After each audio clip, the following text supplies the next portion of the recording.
Et bonjour, on se retrouve enfin pour la dernière partie de la série en 3 épisodes avec Sandrine Rouget. Je tenais à vous dire que j'ai adoré faire cet épisode. On a parlé énormément avec Sandrine pendant plus de 2h50, quelque chose comme ça. Et c'était vraiment hyper intéressant, hyper enrichissant. J'espère que cette série vous aura autant intéressé que j'ai adoré partager ces moments avec Sandrine. Donc pour cette dernière partie, on va un petit peu plus loin sur l'hypersensibilité et le cas du haut potentiel avec des questions liées à la sexualité, à l'amour, à la communication, mais aussi à la grande question, est-ce que les gens neuroatypiques font peur aux autres ? Comment est-ce qu'on peut bien vivre en société avec cette façon d'être au monde ? Donc autant de questions que peut-être beaucoup de personnes se posent. Donc je vous souhaite une très très bonne écoute et surtout n'hésitez pas à nous faire vos retours à la suite de ces épisodes. C'est aussi hyper enrichissant de savoir ce que vous en aurez pensé. Ça m'interroge en fait, comment se passent généralement les relations amoureuses dans lesquelles une des personnes ou les deux personnes sont concernées par la haute potentialité ou l'hypersensibilité. Ah ouais. Alors ça, c'est le grand sujet. En Mhm. réalité, c'est vraiment, hein, c'est le sujet qui anime beaucoup de profils atypiques. Et en réalité, ça va dépendre déjà de quelle neuroatypie tu as et quelle histoire de vie tu as eue. Je vais m'expliquer un petit peu, parce que c'est un peu vague ce que je suis en train de te dire. Si on reprend les hypersensibles, un hypersensible, il y a beaucoup de bienveillance dans ce que je dis. Pour moi, c'est quelqu'un c'est comme une barbe à papa, mais au sens joli du terme, tu vois. C'est quelqu'un Mhm. qui aime les gens, qui les accepte comme ils sont, avec beaucoup d'ouverture d'esprit, et qui est en quête de relations intenses, mais tant au niveau de la connexion corporelle qu'émotionnelle. Donc, ce sont des personnes qui vont être plus facilement attirées par des relations intenses et dans lesquelles on va communiquer beaucoup.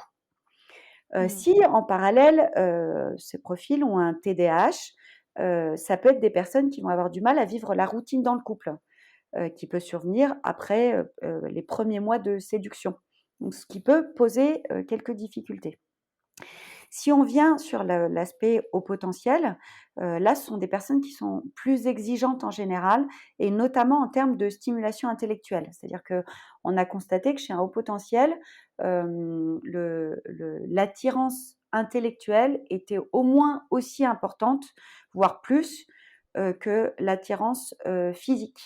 Elle est même prédominante chez un profil à dominante autistique, si tu veux. J'ai pu un peu l'évoquer tout à l'heure chez un autiste, notamment un syndrome d'Asperger. Moi, je parle surtout de cela parce que c'est ceux que je connais le mieux.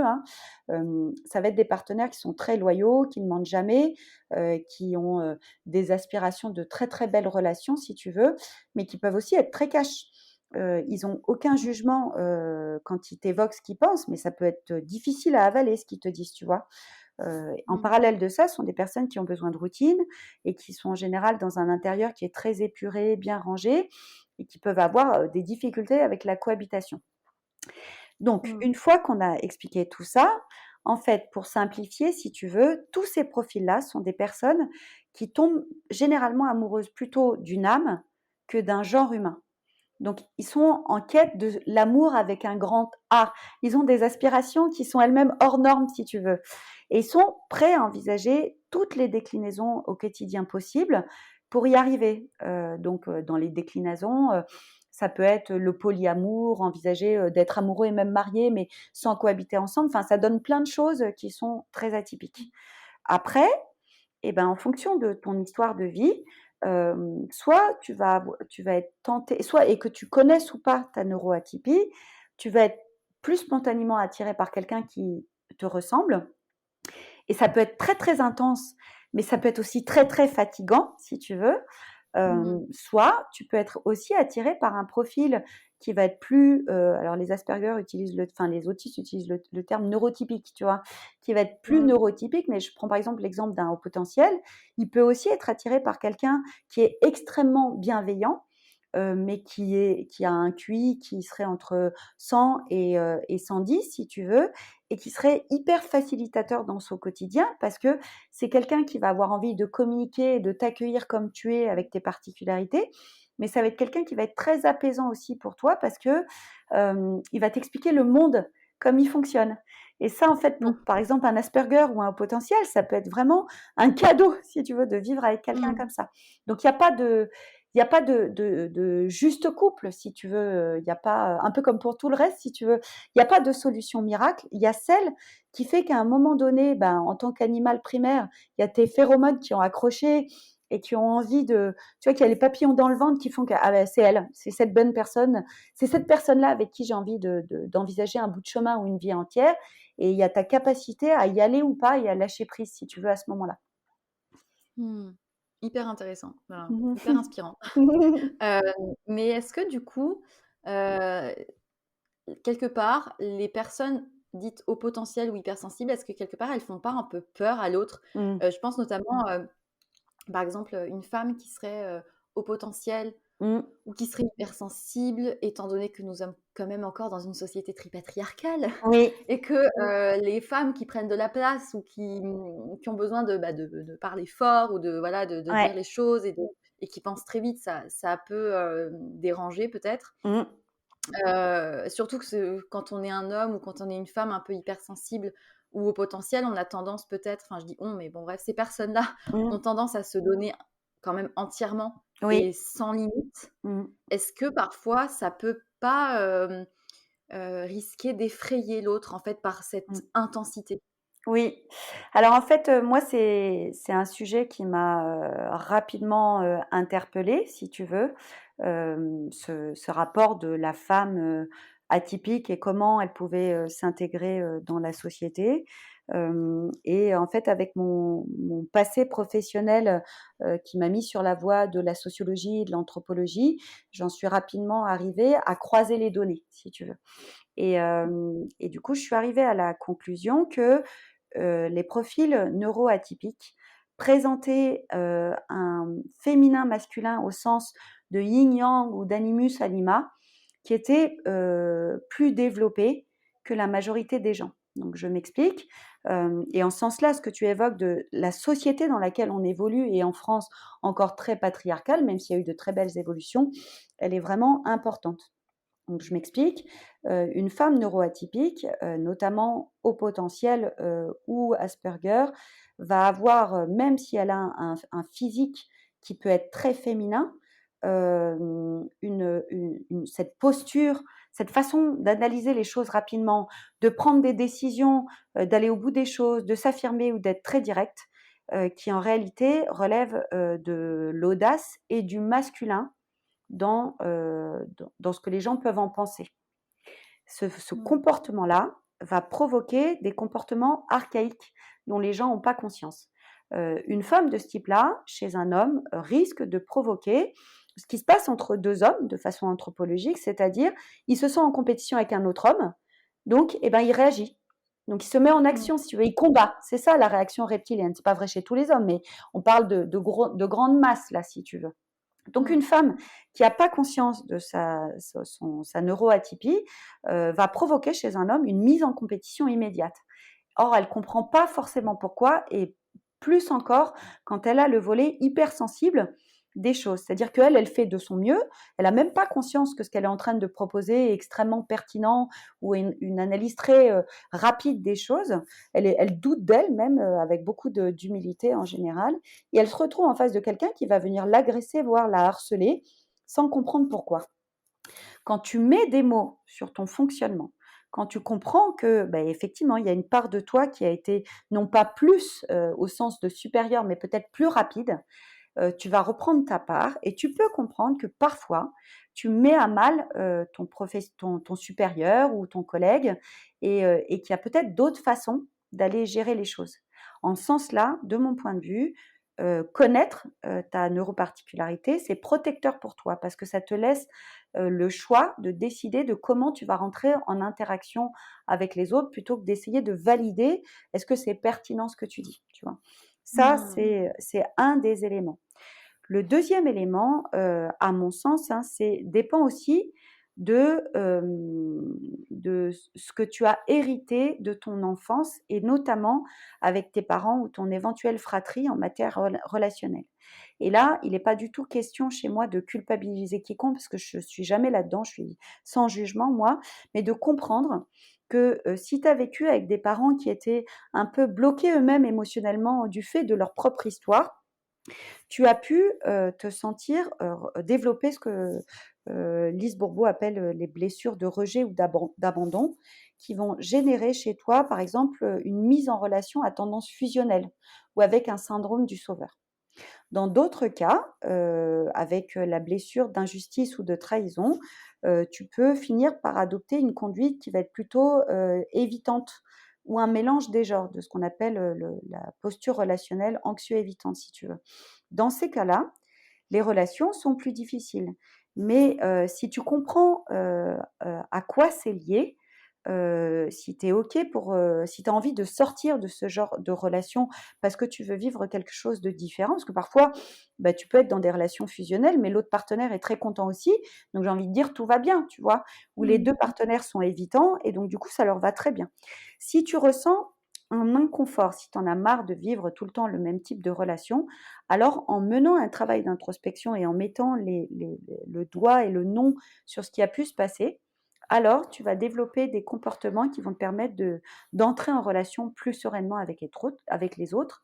Et là, ça devient vraiment joli, si tu veux. C'est positif quand même. Donc Ah c'est ouais, moi je...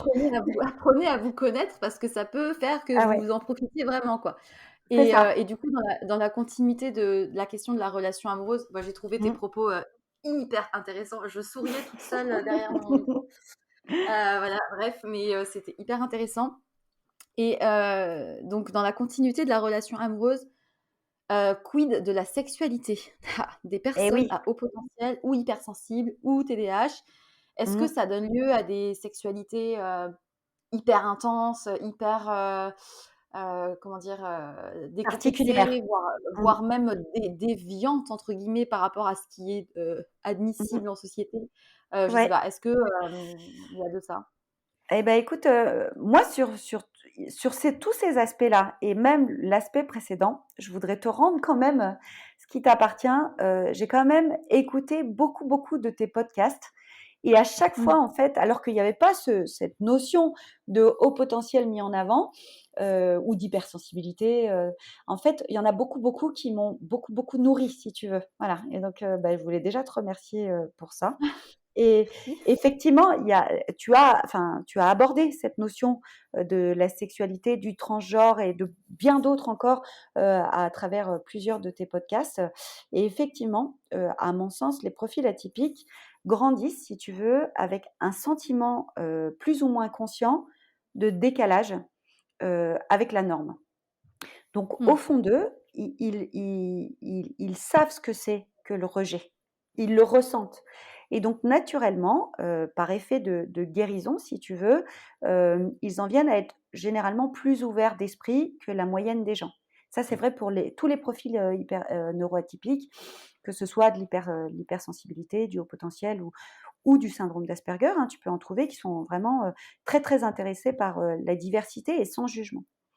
Forcément que la sexualité ne va pas échapper à cette Mmh. règle-là. Du coup, ce sont des personnes qui vont avoir tendance à chercher une connexion qui va plutôt relever de la connexion d'âme à âme.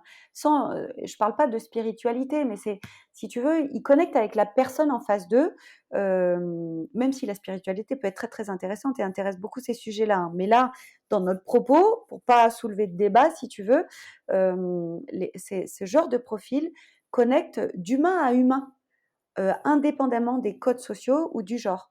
Mais en fait, ils ont tendance à ne pas se préoccuper de l'âge de la personne en face ou de son genre, plus spontanément.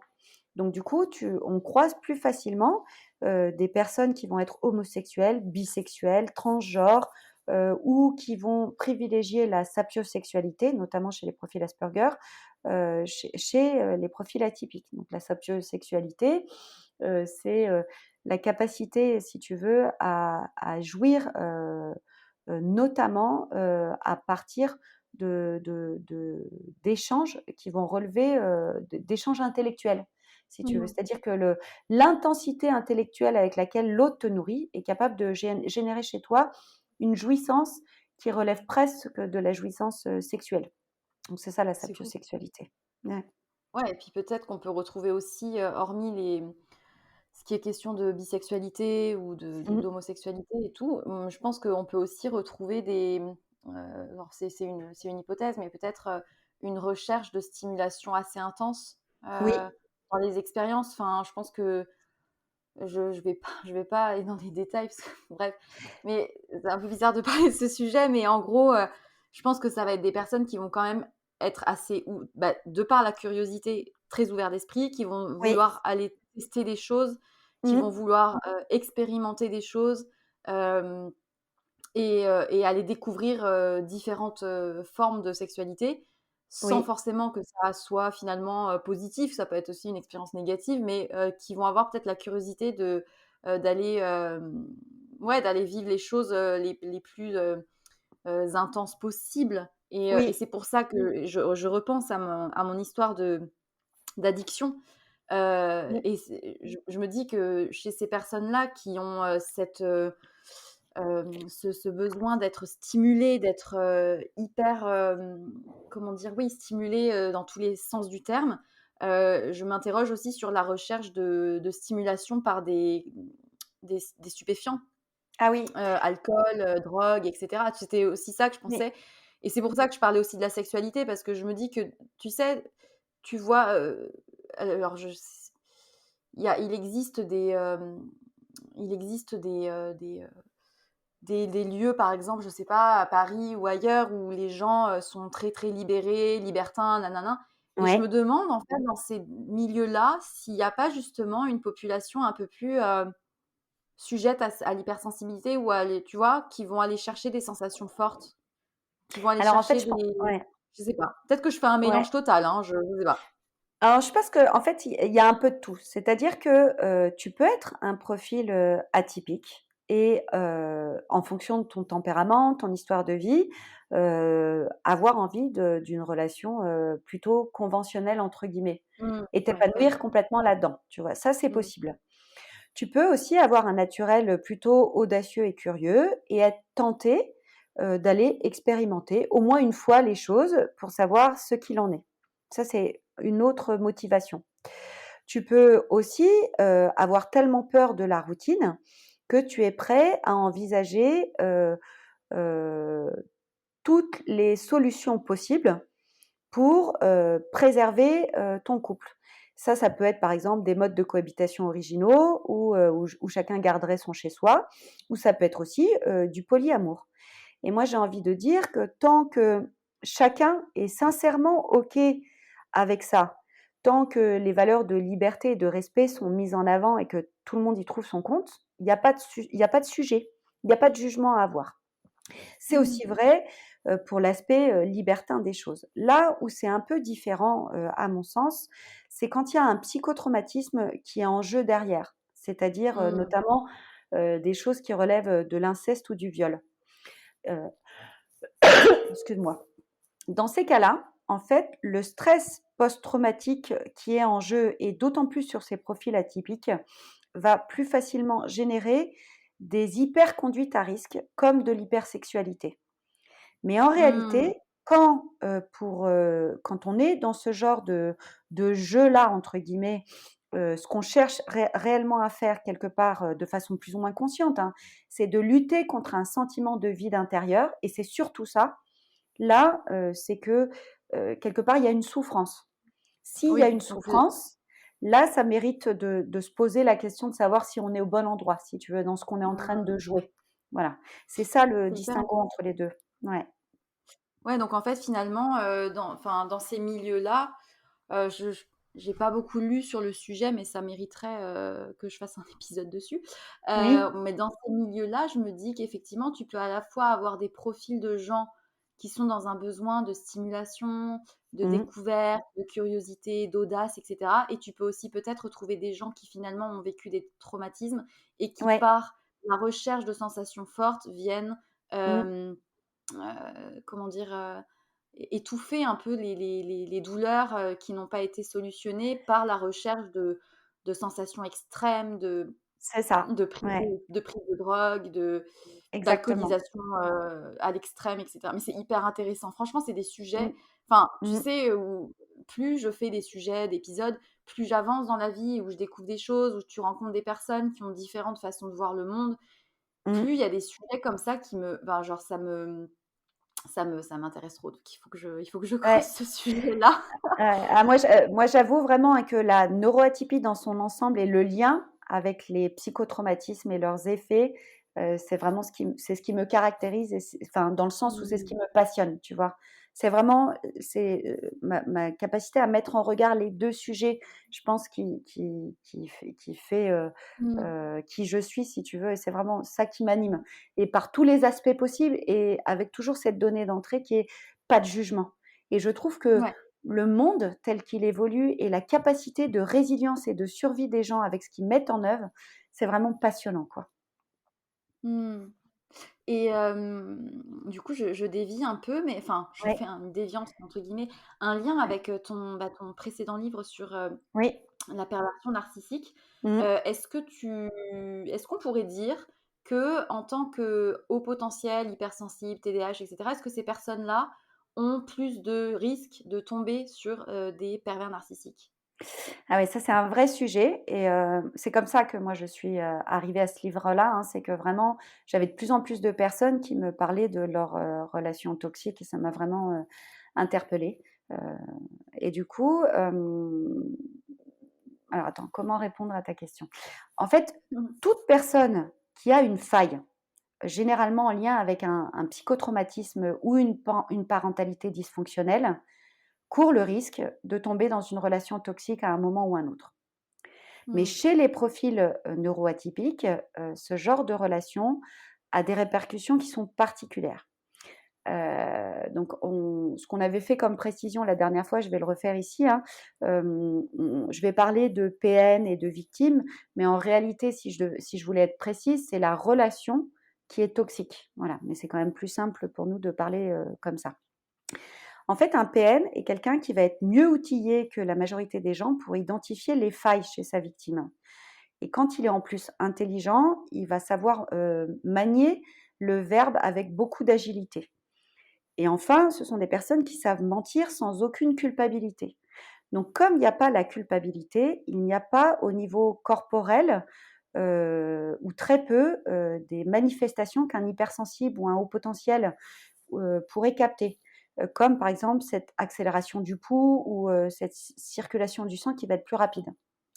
De ce fait-là, si tu veux, une victime hypersensible ou au potentiel, ou alors, d'ailleurs avec, des traits autistiques, ne va pas capter le mensonge chez l'autre, tel qu'elle devrait, le cerner habituellement.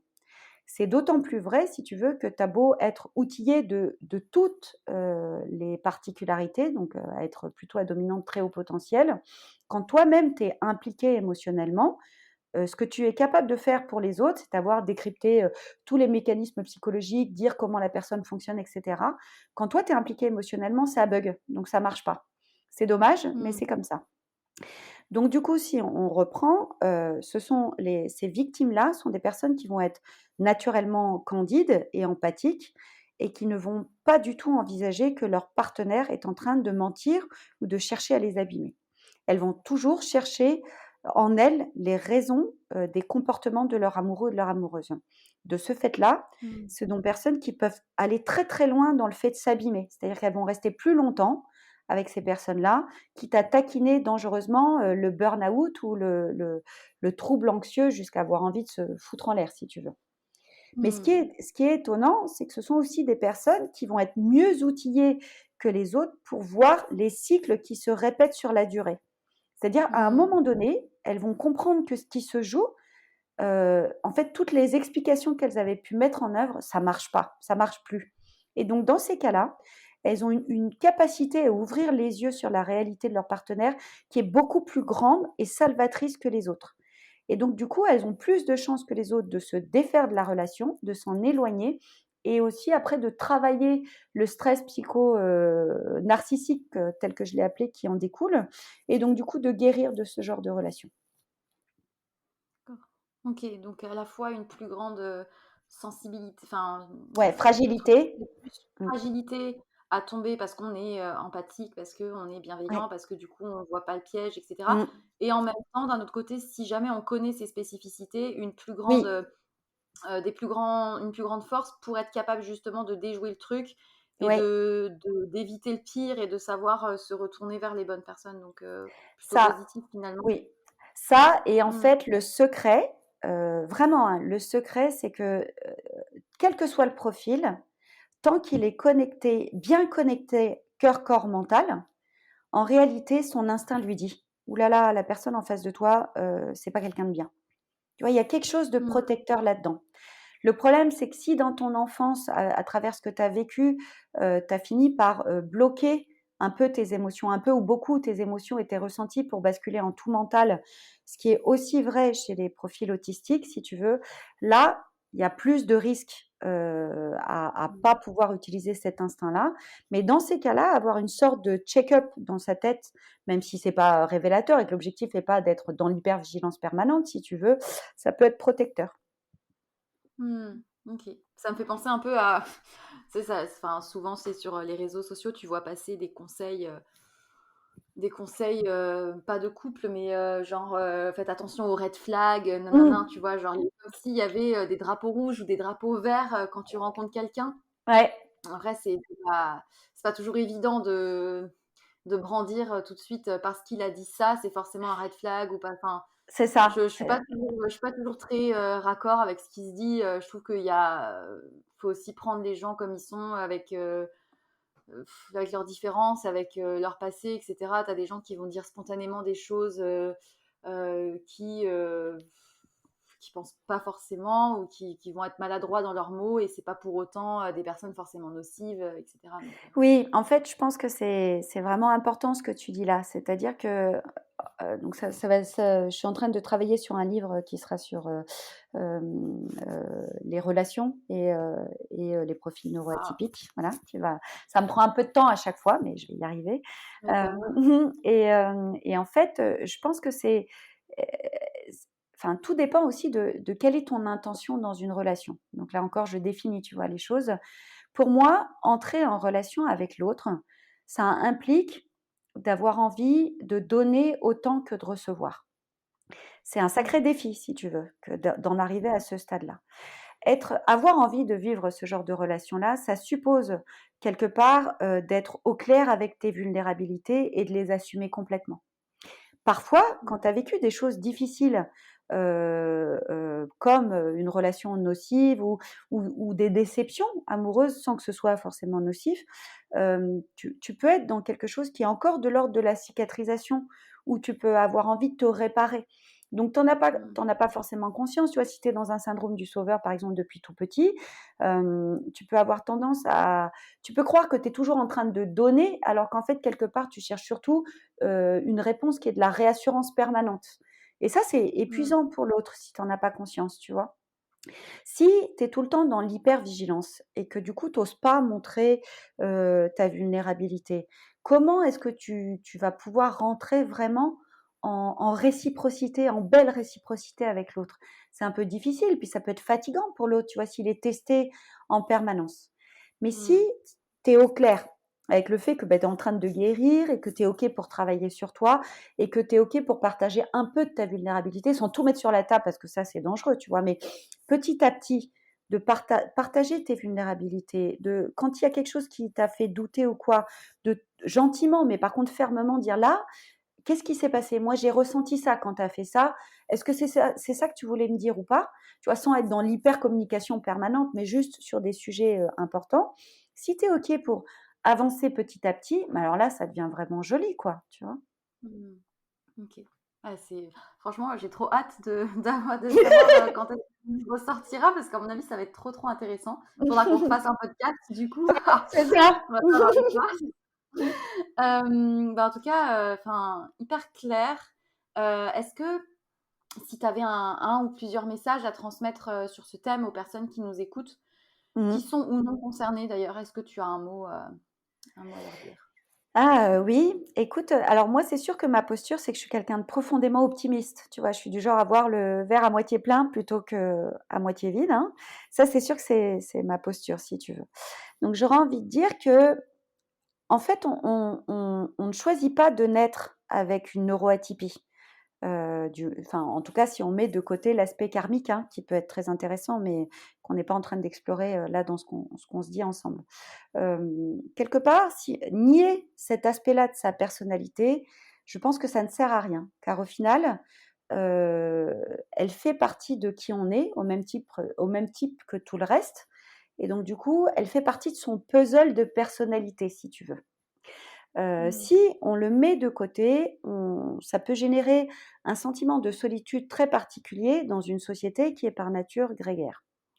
Alors que si on l'intègre à sa personnalité, ou si on comprend parmi ses proches qu'il y a quelqu'un qui est concerné par un de ces termes-là, l'idée, c'est pas de venir tout excuser sous ce biais-là, mais de comprendre qu'il peut avoir certains comportements ou malentendus qui relèvent de ça, mais quand en parallèle, en fait, ces personnes ont des dons incroyables, à commencer par cette capacité à vivre les choses de façon soit très pure, soit très intense, et à cheminer en permanence pour donner un sens à sa vie sur terre.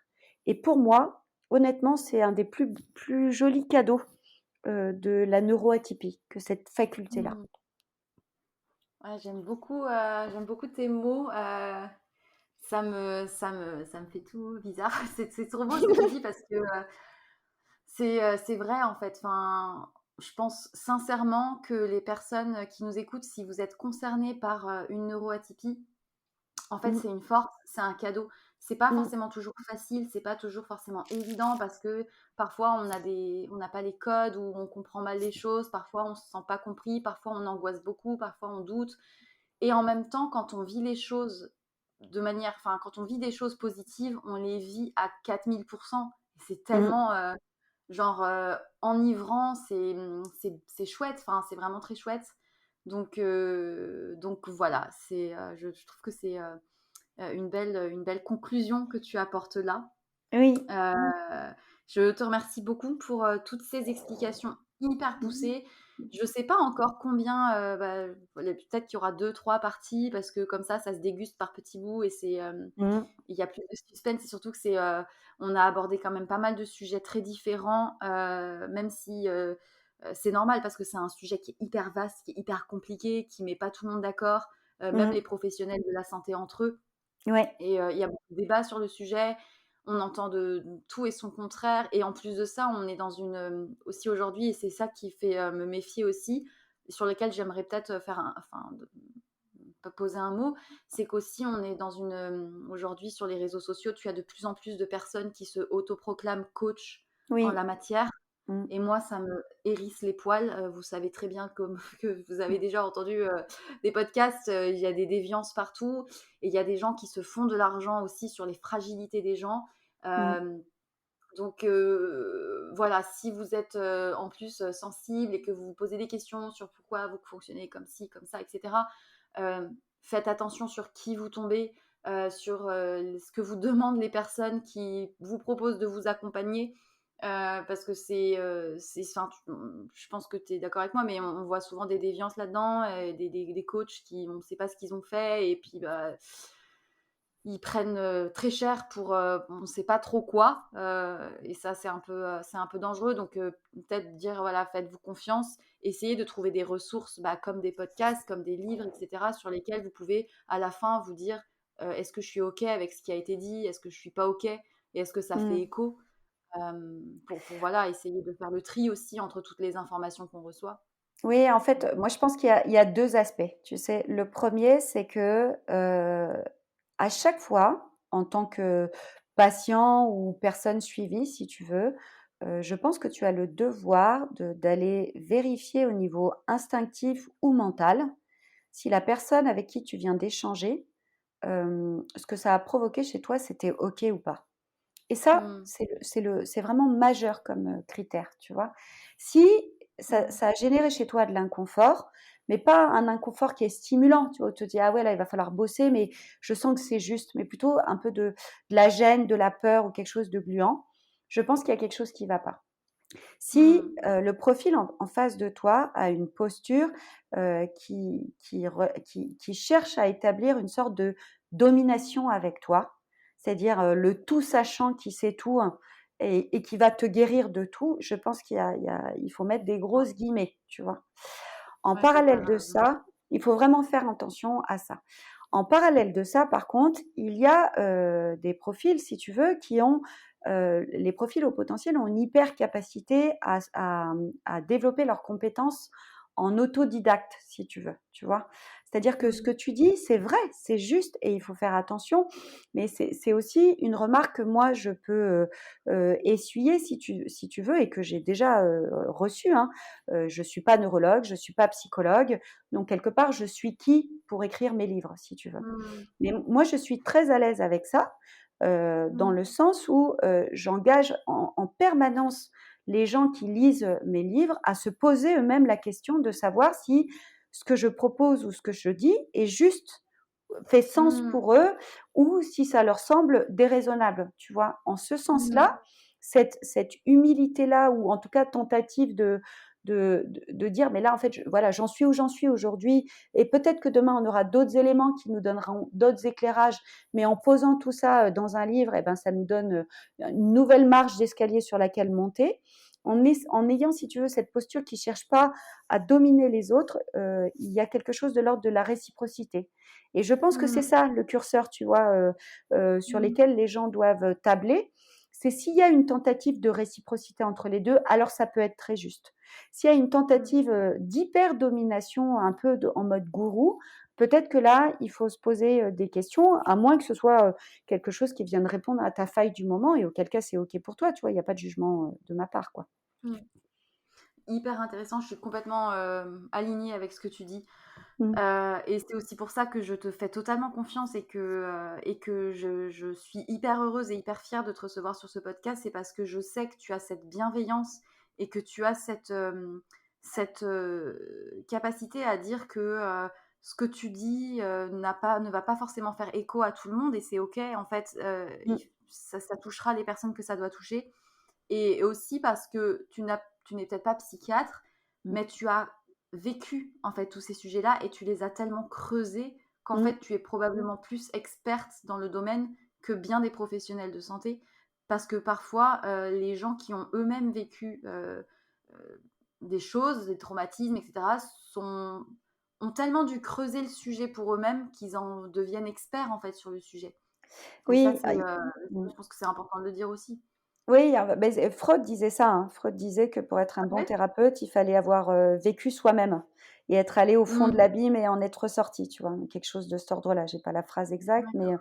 je pense que ma force à moi, elle est là. Si tu veux, moi, quand j'écris mes livres, je cherche ou quand je fais mes accompagnements et mes bilans, ce qui m'a le plus touchée, en fait, ce sont les doutes. D'où viennent ces doutes et comment on peut y répondre? Et quels sont, les éléments, les mots, les sujets de recherche, les livres, les conférences ou les podcasts qui m'ont permis de cheminer? C'est ça ma force, si Mmh. tu veux, tu vois? C'est que, Mmh. ces mots-là m'ont donné matière à. Honnêtement, moi, si j'avais pu, rencontrer, des professionnels, qui maîtrisaient la totalité des sujets et qui avaient pu me prendre, dans ma complexité personnelle, si tu veux, ça aurait été super. Ma chance, c'est que, bah, comme j'ai pas rencontré cette personne-là, en tout cas pas, au bon moment, parce que je dirais que Fabrice Michaud est quelqu'un qui maîtrise quand même maintenant tous ces sujets-là. J'ai été obligée d'aller chercher moi-même, ces informations. Mmh. Mais du coup, eh ben, c'est ce qui fait que je peux être auteure aujourd'hui, donc c'est un cadeau si tu veux. Voilà. Ouais. Bah, super conclusion, j'adore. Heu, écoute, je te suis très reconnaissante pour, ces échanges, très riches qui m'ont fait beaucoup cogiter. Donc je pense que je vais encore cogiter pendant 3 jours là, après nos échanges parce que ça va, voilà, je sais ça va faire écho à plein de trucs et du coup, c'est trop chouette. Mmh. J'invite, bah, toutes les personnes qui nous ont écoutés, si elles ont envie d'aller plus loin sur le sujet, de pas hésiter à consulter ton livre ou tes anciens livres si ça peut intéresser sur le côté perversion narcissique. Mmh. Hem Et puis évidemment, si vous avez des retours à nous faire, des questions à poser sur peut-être des précisions à apporter, n'hésitez pas à nous envoyer un message sur Mmh. Instagram ou à laisser un commentaire sous la publication du post. On y répondra avec grand plaisir. Mmh. Voilà, je pense qu'on a fait pas mal de tours. Je te remercie vraiment beaucoup, Sandrine, d'être venue. Mmh. Et ben Et voilà, si tu as un dernier mot à dire, c'est à ton tour. ouais, ben moi, en fait, je te remercie aussi parce que, c'est parce que tu crées cet endroit dans lequel, je me sens si à l'aise, tu vois? Légitime à pouvoir expliquer ou exprimer ce que je ressens ou ce que je peux penser, qu'on en arrive à ce niveau-là d'échange, tu vois? C'est-à-dire que moi, je suis Mmh. quelqu'un de très pudique, c'est pour ça que je communique, très, très peu, dans les journaux, sur les réseaux ou autres, et pour autant, je veux dire dès la sortie de mon livre, j'ai été emballée à l'idée de revenir, parler avec toi de ce sujet-là, parce que je me sens très, très à l'aise ici. Donc merci beaucoup pour ça, quoi. Ah merci, ça me touche. Ouais, c'est vraiment ça me tient à cœur de Mmh. faire que les gens se sentent bien, tu vois? Qu'on parle et en fait, il y a c'était toujours cette curiosité de découvrir l'autre et de ne pas avoir Mmh. de jugement, en fait, et d'écouter avec Ouais. bienveillance et d'apprendre, l'une l'autre, de ce qu'on peut apporter, donc c'est trop bien. Mmh. Mmh. Je vous souhaite à tous de trouver des safe places comme ça, où vous pouvez vous exprimer librement Mmh. en avoir rien à faire de ce que les gens pourront penser. Et C'est si ça ça. parle à certains, bah, tant mieux. Et puis il y a d'autres, bah, tant pis, c'est pas grave. Mmh. Donc très très chouette. Je vous souhaite à tous et à toutes une très très belle journée. Si vous êtes dans le métro ou en rentrant du travail, si vous êtes au sport, si vous êtes en famille tout seul dans votre salle de bain, votre cuisine, etc. Peu importe. Je vous souhaite de passer une très belle journée avec toutes vos différences. Vous êtes très beaux, très belles. Mmh. Et voilà. Et surtout, n'oubliez pas, soyez sages un peu, mais parlez fort beaucoup.